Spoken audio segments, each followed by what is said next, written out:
Good morning dear student. हमने पिछले अपने लेक्चर में ग्रेडियंट के बारे में देखा। हमने देखा कि ग्रेडियंट किसी भी अदिश राशि में दूरी के साथ अधिकतम परिवर्तन की दर होती है और उसका अपन ने भौतिक महत्व भी देखा कि ये जो ग्रेडियंट का एप्लीकेशन के कारण ही विद्युत बल रेखाएं या चुंबकीय बल रेखाएं जो भी सतह पर गिरती हैं, सतह से निकलती हैं, तल के लंबवत होती हैं। क्यों? क्योंकि वास्तव में ये जो बल रेखाएं होती हैं वो विभवांतर में दूरी के साथ अधिकतम परिवर्तन की दर होती है टेक्निकली, इसीलिए वो बल रेखाएं लंबवत सतह से या तो आती हैं या लंबवत जाती हैं। नेक्स्ट हम पढ़ रहे हैं डाइवर्जेंस। डाइवर्जेंस के बारे में, अपसरण भी कहते हैं इसको, इसके बारे में सब पढ़ते हैं। मगर उसको जानने से पहले हम कुछ मैथमेटिकल टूल जो हमारे काम आएंगे उनके बारे में थोड़ा सा अपने आप को एक बार रिकलेक्ट कर लेते हैं, जो आप अपनी स्कूल एजुकेशन में पढ़ते हैं। आपने कुछ line integral, surface integral, volume integral के बारे में सुना हुआ है। मैं 1 मिनट में इनको रिकलेक्ट करता हूँ और रिकलेक्ट करके इनकी कुछ जो फिजिकल मीनिंग होता है कि इनसे क्या निकलता है उनके बारे में हम थोड़ा सा काम करेंगे और उसके बाद में फिर हम इसको अप्लाई करेंगे हमारे आगे के टॉपिक में। मैं चूँकि मुझको बार बार पीछे मुड़ना पड़ेगा और पीछे मुड़ने पे हो सकता है कि थोड़ी आवाज़ में गड़बड़ आ जाए, इसलिए मैं ये यहाँ पे छोटा सा मेरे पास माइक है उसको मैं यूज़ कर लेता हूँ। उससे मैं पीछे भी जाऊँगा तो कम से कम आवाज़ का वॉल्यूम करीब करीब एक जैसा रहेगा, ज़्यादा चेंज नहीं होगा। तो यहाँ पे सबसे पहले मैं शुरुआत करता हूँ लाइन इंटीग्रल से। मान लेते हैं कि कोई ये मैंने फिगर में सबसे पहले बना लाइन इंटीग्रल, रेखीय समाकलन भी कहते हैं। और मान लेते हैं कि कोई अपने पास एक पाथ है पी से लेकर के क्यू तक, और ये जो पाथ है ये किसी एक वेक्टर फील्ड की वैल्यू है। वेक्टर फील्ड की वैल्यू कितनी? पर्टिकुलर जगह, अगर मैं इसका एक इनफाइनाइटली स्मॉल बहुत छोटा सा एरिया ले लूँ, एक भी करके ले लूँ जिसकी है डी, इसका छोटा सा एरिया ले लूँ, यहाँ इसके जो सेंटर पॉइंट है इस पर वेक्टर फील्ड की वैल्यू कितनी है? तो ए डॉट डी जो मतलब ए का डीएल की दिशा में घटक है और उन दोनों का गुणनफल है, उन दोनों का जो प्रोडक्ट होता है वो लाइन इंटीग्रल कहलाता है उस सदिश का। तो यहाँ पे अपने पास आ जाएगा ए डॉट डीएल आ जाएगा और ऐसे छोटे छोटे टुकड़े हम आगे से आगे जोड़ते जाएंगे, इसके ऊपर भी और नीचे भी छोटे छोटे, और फिर सब टुकड़ों को ऐड करने, और ऐड करने को ही कहते हैं जोड़ना या समाकलन करना, ये कहते हैं उसको। अगर ये लगातार सतत पथ है तो हम इस जोड़ने को इंटीग्रेशन कहते हैं और इस संकेत के द्वारा लकीली मैंने पाथ भी इंटीग्रेशन की तरह बना दिया था। यहाँ पे मैंने बताया कि मैं पी से चल के क्यू तक आ रहा हूँ, इसमें लिमिट बता दी कि मूवमेंट कहाँ से कहाँ करेगा। यहाँ पी पॉइंट से हम स्टार्ट करेंगे और क्यू पॉइंट पर एंड करेंगे। तो जो लाइन इंटीग्रल है वो किसके बराबर हो जाएगा? ए डॉट डी एल के बराबर। बहुत बहुत काम की चीज़ है, इसका यूज़ आप लोग छोटी क्लासों में करते आए हैं। आपने चाहे कार्य निकाला हो, चाहे विभवांतर निकाला हो, एक दिए गए पथ में बल द्वारा किया गया कार्य बहुत जगह आया, 11th में 12th में सब जगह आया। वो सारे जो कार्य हैं वो इसी का एप्लीकेशन है। इसी तरीके से 12th में आपने जो विभवांतर पढ़ा उसमें ए की जगह विद्युत क्षेत्र आ जाता है, विद्युत क्षेत्र ई आ जाता है। ई डॉट डी एल ये पोटेंशियल डिफरेंस होगा पी और क्यू पॉइंटों के बीच में विभवांतर होगा। तो इसका जो एप्लीकेशन है बहुत ज़्यादा है। इसी तरीके से अगर ए बल के बराबर होता है तो ये हो जाएगा एफ डॉट डी एल। इसका मतलब ए पी से क्यू तक जाने में बल के द्वारा किया गया कार्य।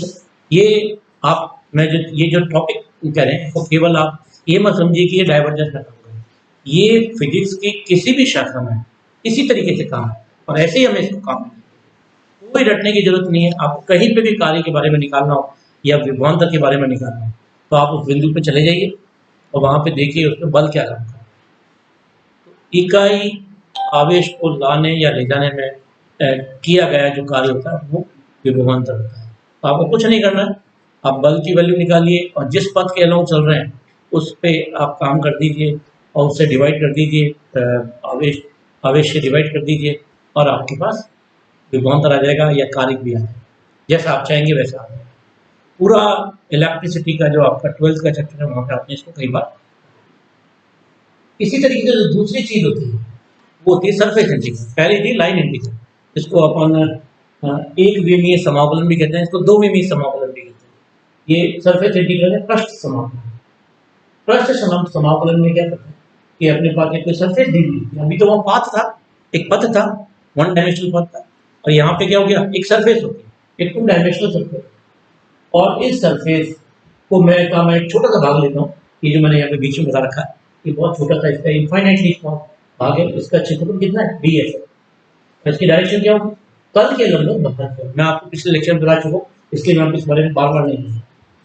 इस जगह पर जो अपना सदिश क्षेत्र है उसकी तीव्रता का मान कितना, ए, और उसकी दिशा क्या, मान लो मैंने ये ली, तो मैं ए और जो अनंत सूक्ष्म क्षेत्रफल है इनके बीच के जो कोण है वो थीटा।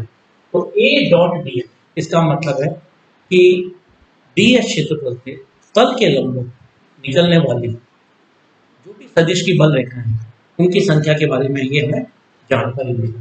तो ए डॉट डी वह बहुत बहुत इंपॉर्टेंट क्वांटिटी है। और आपने अगर फ्लक्स का नाम सुना तो सारे फ्लक्सों का फॉर्मूला यही है, चाहे वो विद्युत फ्लक्स है तो यहाँ ई कर दीजिए, या चुंबकीय फ्लक्स है तो यहाँ पर आप बी कर दीजिए, या कुछ एच करना चाहते हैं तो एच कर दीजिए।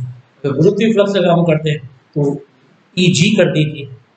जिस किसी भी सदिश का आप फ्लक्स निकालना चाहते हैं तो आंख मीच करके उसका सदिश लिखें, उसका डॉट डी एस कर लें और इंटीग्रेट करें।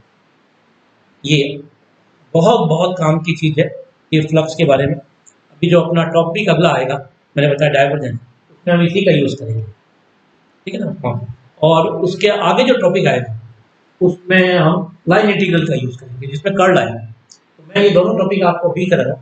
और ये जो अभी थर्ड जो चीज़ थी वो आयतन समाकलन, वो हमारे पास एक थ्योरम्स आएंगी वहाँ पे, उसमें कन्वर्ट करने का गॉस डाइवर्जेंस थ्योरम आएगी, और भी कई जो आएंगे उसको कन्वर्ट करने के काम। तो अभी मैंने आपको रेखीय समाकलन के बारे में बताया, आपको समाकलन के बारे में बताया, इनका भौतिक महत्व आना चाहिए। मैंने बताया कि उसका भौतिक महत्व कार्य भी निकालते हैं, उसे विभवांतर भी निकालते हैं। इससे जनरली किसी भी सदिश का फ्लक्स क्या है, ये बेसिक चीज को ध्यान रखना है। और फ्लक्स क्या होता है, उस विद्युत या कोई भी जो अपने पास सदिश क्षेत्र है उसकी तल के लंबवत नेट निकलने वाली निर्गत बल रेखाओं की संख्या। अगर ये धनात्मक आएगा तो ये पॉजिटिव होगा, इसका मतलब है हमें कुछ फोर्स मिलेगा। और अगर ये नेगेटिव आता है तो इसका मतलब है सदिश क्षेत्र का यहाँ पे सिंक है। अब ये स्रोत क्या है और सिंक क्या है, ये हम अपने डाइवर्जेंस वाला जो टॉपिक है वहाँ पे इसके बारे में डिटेल में पढ़ेंगे। और वहाँ पे मैं आपको इसको पढ़ करके करा करके इसका जीवन में हमें किस तरीके से आगे बढ़ना है उसके बारे में आपको बताने की कोशिश करूँगा कि फिजिक्स को कागज में नहीं रखना है, हमें जीवन के विभिन्न क्षेत्रों में उतारना भी है। और मैं इसमें एक हमारे जिनसे मैं बहुत कुछ सीखा हूँ उनका भी आपको एक कोटेशन एग्जाम्पल दूंगा। डॉक्टर एच पी व्यास हैं जो DRDO के डायरेक्टर रिटायर्ड है और अपने बीकानेर टेक्निकल यूनिवर्सिटी के पहले वाइस चांसलर थे। उनसे मेरे को बहुत सीखने का मौका मिला। उनसे उनके बनाए हुए बहुत सारे जो प्रयोग थे वो हम उनके द्वारा लेकर के हम कई जगह उनको रिप्रेजेंट करते थे। तो वो बार बार एक ही चीज़ कहते थे कि आप सोर्स बनो। सोर्स का मतलब है आप इनको काम में लेकर के समझा रहे हो तो अच्छी बात है, मगर अपने हाथ से कुछ अपना कुछ कॉन्ट्रीब्यूशन। मान लो उन्होंने 10 प्रैक्टिकल बनाए तो आप 1-2 का कॉन्ट्रीब्यूशन आप भी कीजिए अपनी तरफ से, नए वो कंट्रीब्यूट होगा और वो कहलाएगा रियल में आपका कंट्रीब्यूशन। अगर उनके 10 बनाए हुए थे और मैं ही 10 दिखा देता तो इसमें मतलब मेरा कंट्रीब्यूशन कुछ भी नहीं है। ऐसे फील्ड को क्या कहेंगे वो भी मैं आपको बताऊंगा। और अगर मैं अपना कंट्रीब्यूशन को उसमें कर देता हूँ, मैं मेरी तरफ से एक और बढ़ा करके उसमें 10 से 11 करता हूँ, तब मैं शोध के रूप में काम करूँगा। अदरवाइज मैं शोध के रूप में काम नहीं करूँगा। ये नहीं कि मैंने उनके 10 प्रैक्टिकल लिए और उन 10 को मैंने आगे बता दिया तो मैं शोध करता हूँ। मैं शोध नहीं है, मैं एक सोलेनोइडल क्षेत्र हूँ, परिनली के क्षेत्र हूँ। 10 इधर से लिए और 10 इधर आगे आपको समझाने के काम करते, मेरा कंट्रीब्यूशन इसमें कुछ नहीं है, ये फैक्ट है।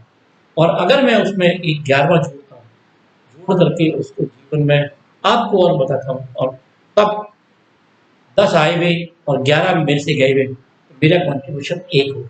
ये सारी चीज़ें आपको यहाँ पे इसके अंदर पर्टिकुलर जो भी अपन टॉपिक पढ़ेंगे उसमें मैं आपको डिटेल, और वहाँ पे आप जैसे ही मैंने अभी आपको ये समझाया, इसको आप वहाँ पे काम में लेंगे तो आपको लगेगा कि सर ने जो बात बताई थी वो एग्जैक्टली वही की वही है। अब मैं थर्ड जो चीज़ है उसके ऊपर वो है आयतन सम। एक बड़ा कोई घनाभ है, पैरेलल पाइप है, और उसमें हम एक इनफाइनाइटली स्मॉल छोटा सा घनाभ ले लेंगे, आयतन ले लेंगे, छोटा सा वेरी स्मॉल इनफाइनाइटली। जहाँ डीवी आ जाए या डीएस आ जाए इसका मतलब ये अनंत सूक्ष्म है। अनंत सूक्ष्म की परिभाषा है जो नापने योग्य नहीं है, जिसको हम मेजर कर सकते हैं वो डेल्टा होती है। इस तरीके से हम काम करते हैं। और डेल्टा डी कब बन जाता है, जब ये अनंत सूक्ष्म हो जाता है, नापने की इकाई हमारे पास नहीं होती। जैसे मैं एग्जांपल के रूप में आपको कहूँ कि मान लो हमारे को एक स्केल दे रखी है, उसमें सबसे छोटी से छोटी राशि मिलीमीटर है, और मेरे को एक ऐसी चीज़ की लंबाई नापनी है जिसकी 1 मिलीमीटर जिसकी क्षेत्र है, वो नापने की क्षमता है, और मेरे को एक ऐसी चीज़ की लंबाई नापनी है जिसकी कुल लंबाई आधा से आधा मिलीमीटर है।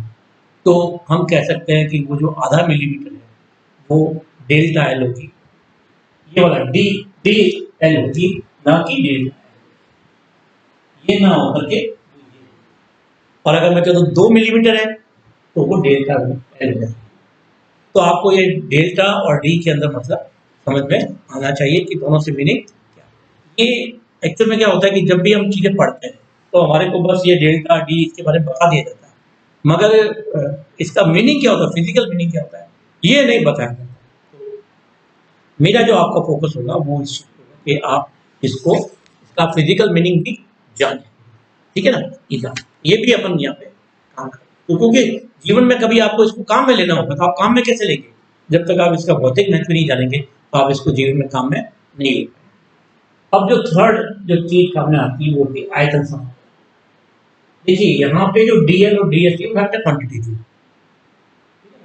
अब जो मेरे पास जो आयतन है वो स्केलर अदिश राशि, अदिश राशि होने पे अगर इसको किसी अदिश राशि पे ऑपरेट करेंगे तो नेट अदिश राशि मिलेगी, और अगर इसको मैं सदिश राशि के ऊपर ऑपरेट करूंगा तो मेरे पास नेट करके एक सदिश राशि मिलेगी। ये अपने को जानना।